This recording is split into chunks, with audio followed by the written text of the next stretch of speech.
नमस्कार मंडळी, आज आपण आषाढी एकादशी निमित्त एक मस्त अशी डिश बनवणार आहे। बघा तर किती छान दिसते दिसायला आणि खायला पण खूप छान लागते। तर आपण आज उपवासाची मिसळ बनवणार आहोत।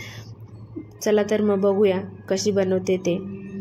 त्यासाठी प्रथम आपण खिचडी तयार करून घेऊया साबुदाण्याची। त्यासाठी मी एका कढईमध्ये ऑइल, त्यानंतर जिरे आणि हिरवी मिरची कापून टाकलेली आहे।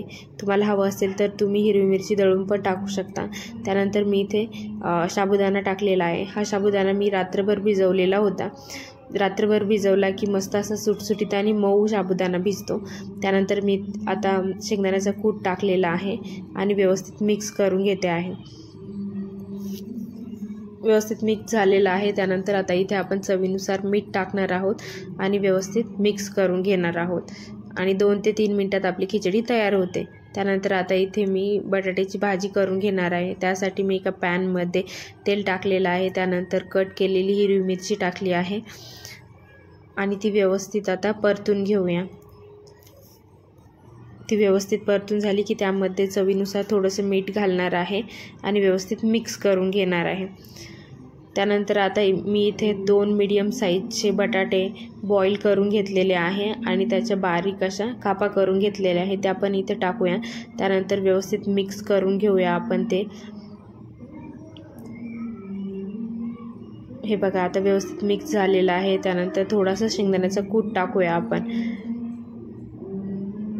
आणि व्यवस्थित मिक्स करून घ्या। त्यानंतर आपण इथं आता जिरकं तयार करूया। त्यासाठी मी शेंगदाणे भाजलेले घेतले आहे, त्यानंतर हिरवी मिरची घेतलेली आहे आणि एक बॉईल केलेलं रताळे घेतलेलं आहे।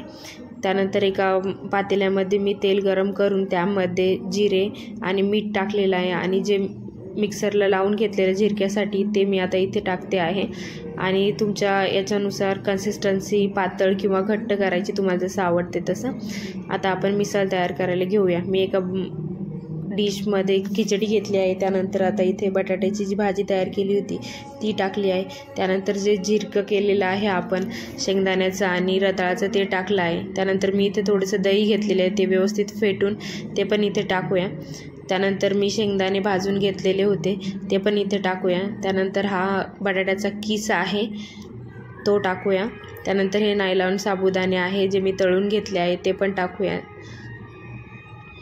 आणि बघा मस्त अशी उपवासाची मिसळ तयार झालेली आहे। तुम्हाला जर हा व्हिडिओ आवडला असेल तर माझ्या व्हिडिओला लाईक आणि माझ्या चॅनलला सबस्क्राईब नक्की करा। तुम्ही या आषाढीला नक्की करून बघा, खायला खूप छान लागते। चला तर मग भेटूया नेक्स्ट रेसिपीमध्ये। तोपर्यंत बाय बाय।